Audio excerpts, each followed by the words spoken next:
Welcome to Find Me in a Book. This podcast is meant to be like you're talking to your best friend about romance books.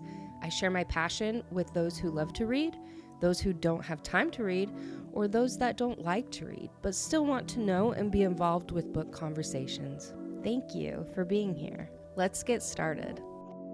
Hi everyone, welcome back to the podcast. Today there is no video to this episode because I look a little ratch, and plus I just, there's just a lot of things that went into it. The camera was dead, I forgot to charge. I have been exercising so I don't, look super camera presentable. And I did start a job.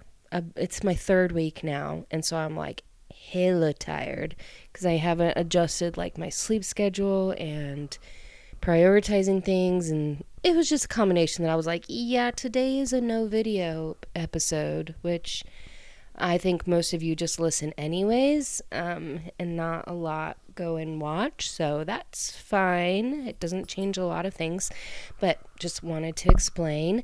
I hope everyone has had a great week. I'm excited about today's book, which, I say that in pretty much every episode, and this one is no different. It, again, will be in my top 10 books, but we're going to get into that in a little bit. I did want to update you on some books that I picked up. And remember how I have talked about it in multiple episodes that Jennifer Armentrout came out with the compendium. I think I'm saying that right. It's Vision of Flesh and Blood, a Blood and Ash, Flesh and Fire compendium, as told by Miss Willa. So it's Jennifer Armentrout with Raven Salvador. So I wasn't planning on getting it. I even told everyone, no, I'm not going to get this. It's whatever. But I was at Barnes & Noble, and I saw that it was 10% off. And I, opened the book, and it immediately went into a picture of Cass and... oh, what's his name? What's the werewolf? Kieran. And they're both holding her, in between them. And I was like, oh, okay, maybe I do need to look at this. It does look like at the very beginning, there's pronunciation guide. There's a letter from Miss Willa. It looks like it goes through different characters. So it's saying, let's see. So if you want to know about the primal gods and goddesses, it lists them all and their abilities and biology, governing. It looks like it's really in depth. And then there's just Draken, Ether, a lot of definition type things. And then there's Castiel's journey to date, more about him, and then they do Poppy's journey to date, Jasper and Kira's journey to date, which I don't super remember them. Jasper and Kira Cantu, which, that's their last name, I think. So, and then Millicent or Millie's journey to date. It goes through characters and where they are now. There's an excerpt from Willa. There's a lot of excerpts from her scattered throughout all of this, it looks like. So I don't know. I don't know when I'm going to read it. Maybe I'll just take little piece by little piece. And I know I want to do an episode on it because I think people are curious, but they don't want to take the time to read it, which is completely understandable. That's how I was. And so I will take one for the team. You're welcome. But yeah, it says, the compendium is a comprehensive companion guide for background history, reader favorite information, art, and reference materials, combined with original short stories and scenes from some of the world's most beloved characters, as well as never before seen visual enticements. It's a treat for the senses. Told from the point of view of Miss Willa herself, the compendium acts like research material, but reads like a journal and cache of personal notes, allowing the reader to revisit the characters and history they so love yet view things in a different way. Interesting.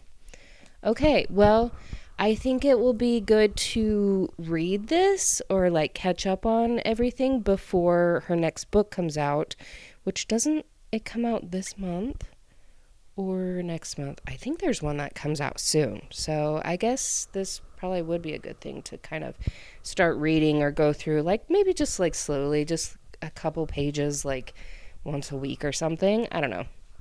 Then there was another book that caught my eye because it is freaking beautiful.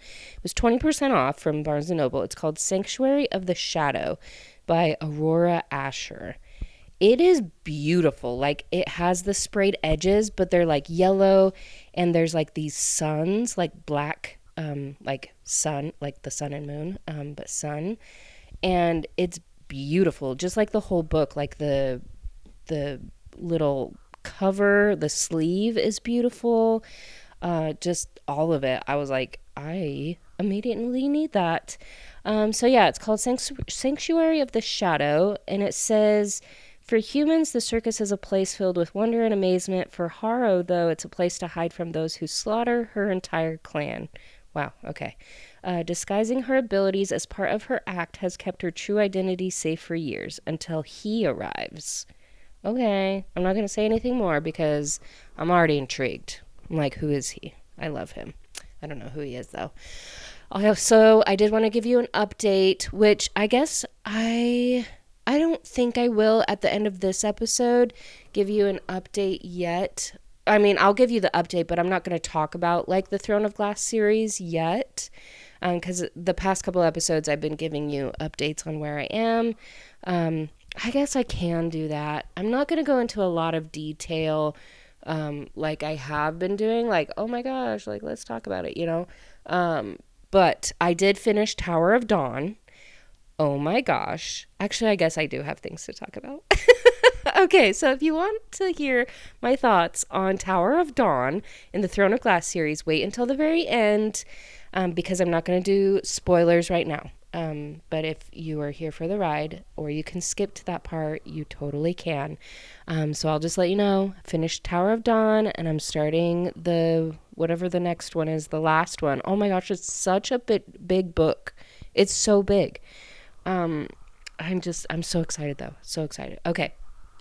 And then the last book, I can't say very much about it because I told the husband to go into that whole section with like the Harlequin type, you know, branded romance books. And I said, just pick whatever one and I'll read it. And then I'll do an episode on it and I'll tell you about it. So I don't even know what it's about. It's called A Wolf in Duke's Clothing by Susanna Allen. It's a Shapeshifters of the Beaumonde. Monde? I don't know. So yeah, I'm going to read that and do an episode with the husband soon. And I hope you really liked the Assistant to the Villain episode because I just want to read that book again. It was just so cute. I loved it. And this book today, let's get into this book today already. It is so, I can't. I have read Emily Henry books before. Like, the first one that I ever read from her, I believe it was People We Meet on Vacation. And then I read Book Lovers, and then Happy Place, and then Funny Story, which is what we're talking about today.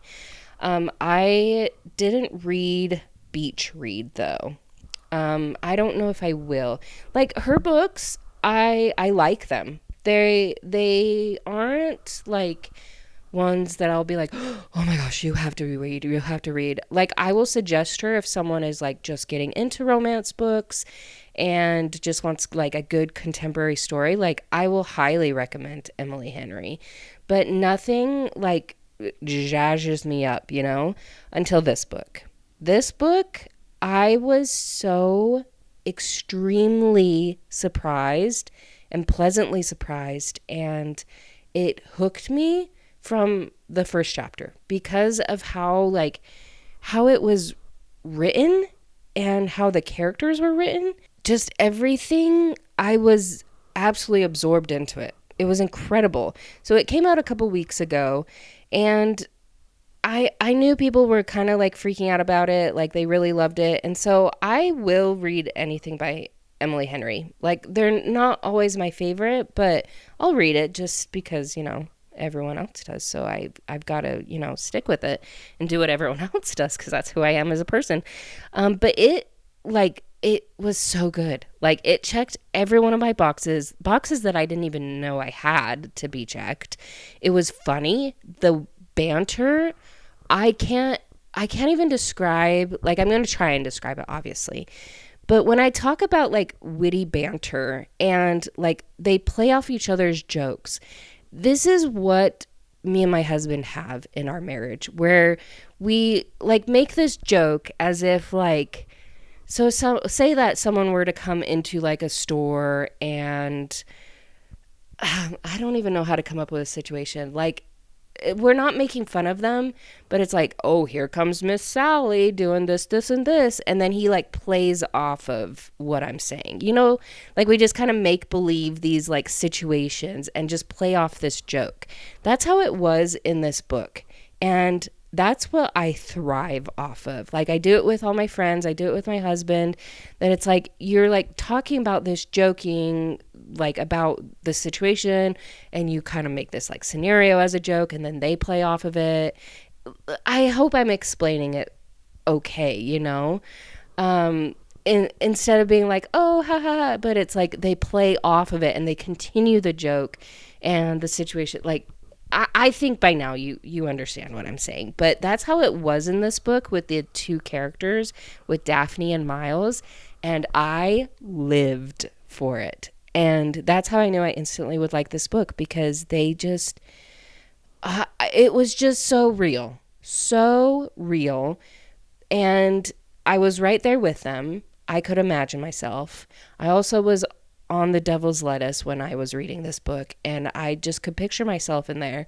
And it just was so good, like, and funny. And it's a fake dating trope, and I'm probably going to say that a lot. It was funny, because it was funny. And anytime I talk about a funny book, I realize when editing that I say it's so funny. I say that a ton during the episode. So I apologize in advance if I say, oh my gosh, it was so funny. Oh, it was so witty. Oh, it was so great. Oh, I laughed. Oh, because it just, that's how I describe these books. I don't know any other word. I don't know any other word. The real conversations, they were so relatable. Like, just relatable. The storyline was great. Like, everything made sense. Like, the progression of these characters, the progression of, like, the conflict and the people around them, like, it all made sense. And I never questioned, like, wait, why did that happen? Like, I never had that thought. The scenes, like, they were timed perfectly. Like, they weren't too short. They weren't too long. Like, it literally was perfect. Like, so good. And yeah, like, the conflicts made sense. They weren't out of the blue. Like, you kind of could tell what probably would happen, but even then it like didn't happen when you would think it would happen, and it just, everything was perfectly timed. The characters were relatable and real. Like, they didn't have, like, I didn't have a lot of high expectations going into this, but this book exceeded all of the expectations. Like, the real world situations that happen with these characters, the growth that each character had with like their families and also each other, like, were so relatable. Oh my gosh, I was like, are they taking like a chapter out of my life? Like, this is crazy. And I can't even like emphasize all of that enough. It just was so good. It was like a book of my life. It was insane, but not really, because my life is not like that.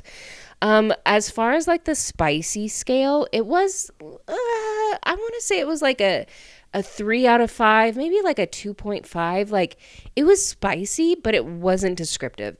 I would describe it as like a classy spice, and not like a smut spice. You know what I'm saying? Like, it was spicy. It was good scenes, but there was like this build up and anticipation, and like it was descriptive, but not like the really really descriptive that you're like, ooh, okay, that's a little bit too much. It wasn't like that at all. It was so good. I just want to say that it was classy spice. It was just classy. As far as the mother sister standard, I would recommend it to both of them. My mom probably wouldn't. I think I will recommend it to my sister. Like, I will have her put it on her list because I think she would really like it. She's been getting more into like contemporary like reads, which is good because she usually does fantasy. But I had her read The 7-Year Slip and she loved it. She did just read Bride and she loved it. That one's not really contemporary though. She loved that one. I think I'm going to have her read Assistant to the Villain. I think the Funny Story, I think I'll have her read. Like, I'm just, making a list for her with all these contemporaries. Like, because once she gives an inch, I'm going to take a mile. So that's just who I am. Okay, so I'm going to get more in depth into the story. It might have some spoilers, so I just want you to be aware that there is a potential spoiler.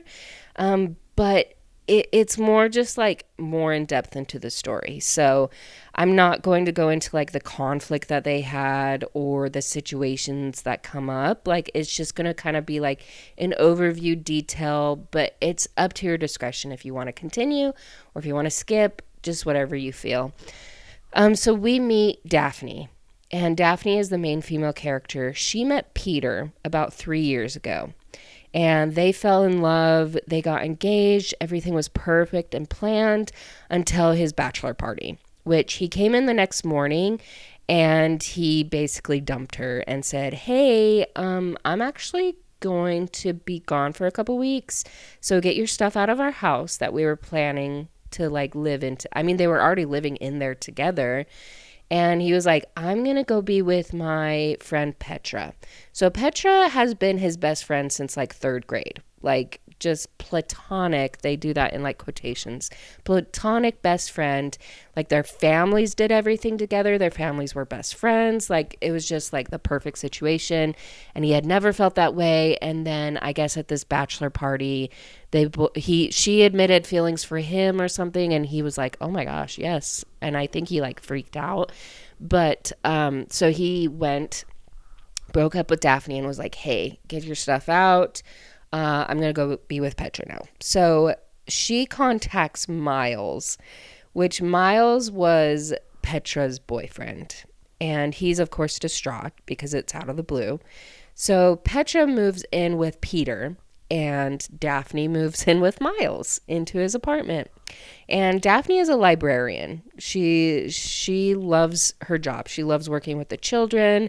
They moved to Peter's hometown.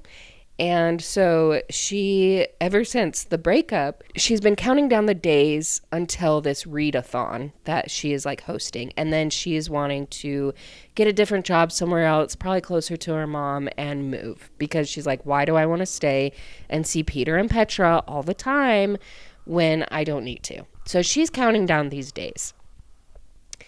And then there's Miles. And there's not a lot to say about him.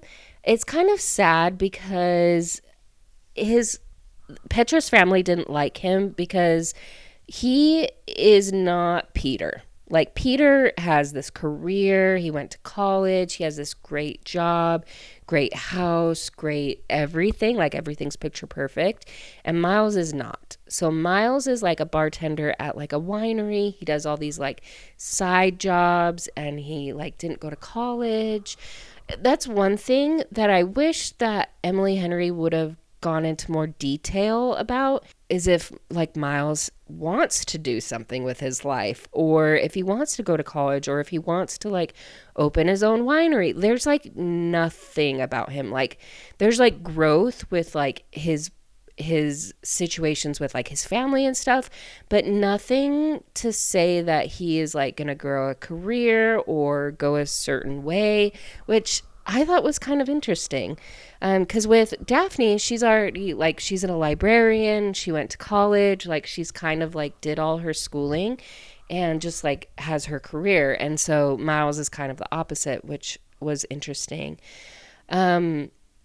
So he didn't have a lot of options with finding a roommate. He needed a roommate. And so when Daphne approaches him, he's like, okay, like, that's fine. Like, his girlfriend had just moved out into Daphne's house with Daphne's fiance, and he needed to replace Petra's half of their shared rent. And I mean, Daphne needed a place to sleep. And so they go through their life, and it's just funny because they're both like really depressed because like their relationships failed, and they start to like hang out with each other, and you could just see like their depression kind of go away slowly as they start to spend more time with each other. And Miles wants to like show Daphne around the town. He like doesn't want her to leave. Like, they become best friends, and I love that. It's interesting like how it's described that like between Peter and Miles is that Peter was TV handsome. Like, Daphne's mom called him that. Like, kind of like he was the kind of, they put it like the kindness, like they were kind. So Peter was the kind of kind, if that makes sense, that knocks you off balance from the start, and Miles is the other kind. So like the kind that's disarming enough that you don't feel nervous talking to him, or like you need to show your best angle. Like, it's just such a difference between them, which I thought was a very good description. I mean, not when I say it, but when the author says it, that you can tell the difference between them. Like, they're both kind, just different kinds of kind. So a couple weeks in, they actually get a wedding invite from Peter and Petra. And they were drunk one night, and they were like, oh my gosh, we should RSVP. Like, we should go to this wedding. And so they do. And the next day, I think it's the next day, but Peter calls her, and he's like, what's going on? Like, you don't have to come. Like, we just thought we'd invite you. And she's like, oh no, it's okay. Like, I have a boyfriend. And he was like, oh, okay. And she's like, in her head, she's like, why am I saying this? Like, I'm just like spitting it out. And then she's like, yeah, it's Miles. So they're basically fake dating now. Miles doesn't know, but she tells him, thank goodness, immediately when she gets off, like, oh, I just told him that we're dating. And he's like, all right, cool. Like, he's immediately on board, which I love, because that's when you can kind of tell that Miles is really like starting to dig her.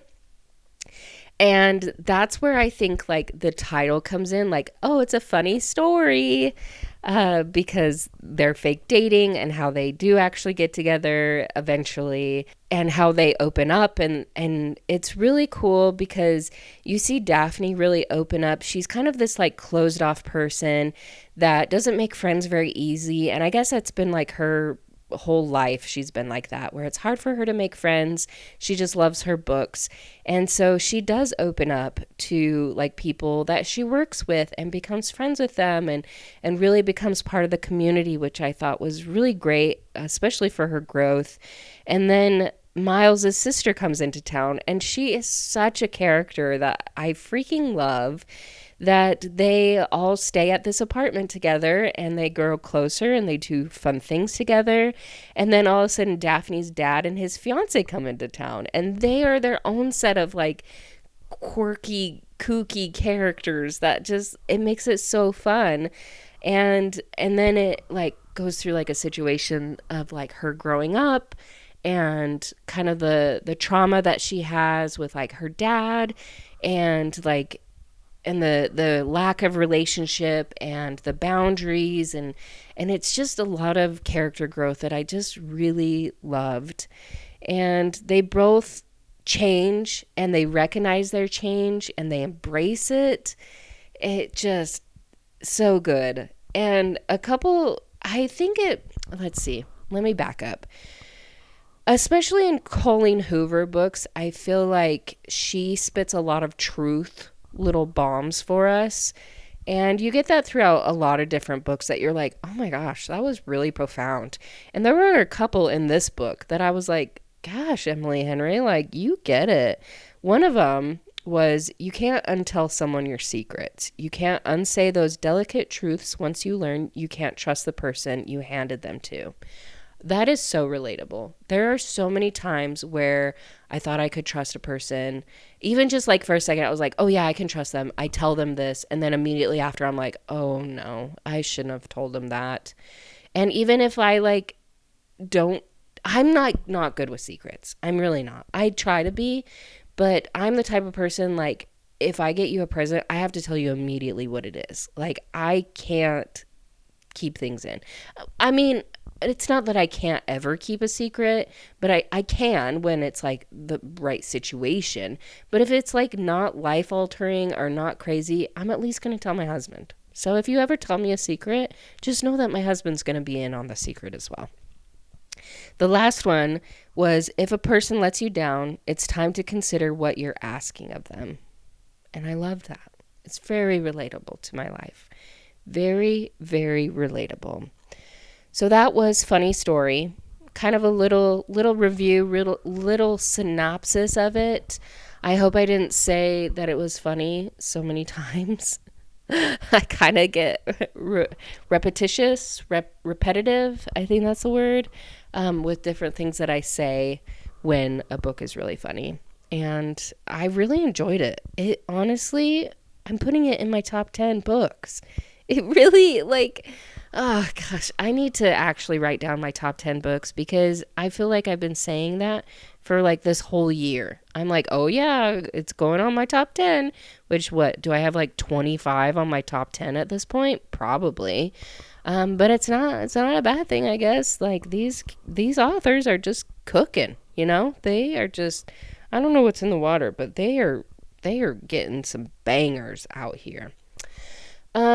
Okay, so now is the part where I'm going to talk a little bit about Tower of Dawn. Wow. I just want to say wow. Like at first I was like, oh, it's Kale. Like, oh, it's his story. But y'all, I freaking loved it. Oh, like the reveals, I died. I literally was like, I was doing all caps to my friends, like, what is this? Like, especially towards the end. At the beginning, I was like, oh, I really hope that Kale and Irene, like, get together because I didn't know who Irene was. She was another character that was being brought up. And then they do, and I was just so happy. And then he's, like, basically not paralyzed anymore, which that was an incredible journey that they went on. And then Nezrin, because I was like, oh my gosh, what about Nezrin and Kale? Like, why aren't they going to be together? But then she's with, like, is it Sartak? I think that's his name. Oh, yes, all of it. I was freaking out. So good. And then Maeve. Can we talk about Maeve? How she is a freaking Valg queen? I literally had no idea. Literally it wasn't even in my realm of thinking. Like, that was the biggest reveal. And then I was so confused when Irene was, like, finishing healing or, like, a big heal to Kale after the Valg was in that one princess, Duve, or Duva, I think her name is. How he gets, like, broken even more, and then she fixes him. But there's, like, something inside of her that I was like, oh my gosh, what is inside of her? Like, what is moving? Like, what is she embracing? And I still am kind of confused. Like, I don't know what it is. Like, is she, like, blessed of the gods? I think she is, but, like, does she have, like, a little something inside of her? Like, what is it? What is it? I don't know. I was confused. So let me know if you know, because I'm a little confused on that. But yeah, I just started the next one, and they're all kind of like, let's see, Kale and Irene with, like, the Armada, which I was so glad that they, like, decided, the Coggin decided to, like, join them and everything. So they're on their way to Terrasen. We have Lorcan and Alid, they're fighting because Alid thought that Lorcan was crawling towards Maeve, but really he's crawling towards Aelin. He was trying to get her out of the box. So they're not talking, but they're with Gavriel and Rowan trying to find Aelin. And then it goes to like Aelin, and like the first couple chapters, I'm like, this is rough. Like this torture is rough. Like I don't want to read this part. It's just so sad. And then so they're trying to find her, and then there's Dorian and Manon. They're trying to find the third word key. I think they're also trying to find like some Cochrane witches as well. He just barely kind of like summoned Gavin, like the king or whatever. So he just barely summoned him, which was interesting. And then is there anyone else? Oh, Fenris. He is there with Aelin, which he can't really do anything but just give her like visual support, basically, like blinking towards each other, which at least she has someone. Let's see what else has happened. There's so many creatures that I was like, can you just like put a picture of the creature? Like, I just want to know what it looks like. Like, the Rook, I think it is. I am imagining like a griffin. Like, that's what I imagine. And then a wyvern, I want to say it's like a dragon, but not. Like, what other, let's see, what other creatures have they talked about? And then, oh yeah, Lysandra is like playing as Aelin, and Aedion is mad at her, which I can't remember. He called her like a liar or something. So I don't really know why they're fighting. I didn't catch that. Or maybe I just wasn't paying attention. So I don't remember that. But yeah, they're kind of just all in separate places. And I'm just waiting for them to be like gathered together. Because I don't know how they're going to get Aelin out. And that's exciting. And no wonder it's a big ass book, because so many things are going to be happening. Then I'm like, why do I have to work? Like, I just want to listen to this all day, every day. Like, can I please just read? Like, what's happening? It's just so good. So I am hooked. I know people said that I would be, but I didn't realize I'd be hooked this much. So I'm there. Like, I'm on the freaking last book, and I can't wait. Like, so many good things are happening. So yeah, that is pretty much it on this episode. Thanks for joining in. I apologize again that there's no video, but life is life. And anywhere that you are listening to this episode, if you could rate and review, that helps me out a lot. Follow me on social media. Like, I'm there all the time, like Instagram, on Threads, on Twitter, on YouTube. That's pretty much it. Just those. Yeah, so I guess I'm on like TikTok, but I don't really like post very much anymore. I mean, I never really did to begin with, but it's whatever. But I'm grateful for you guys. Thanks for listening in, and I will talk to you next week.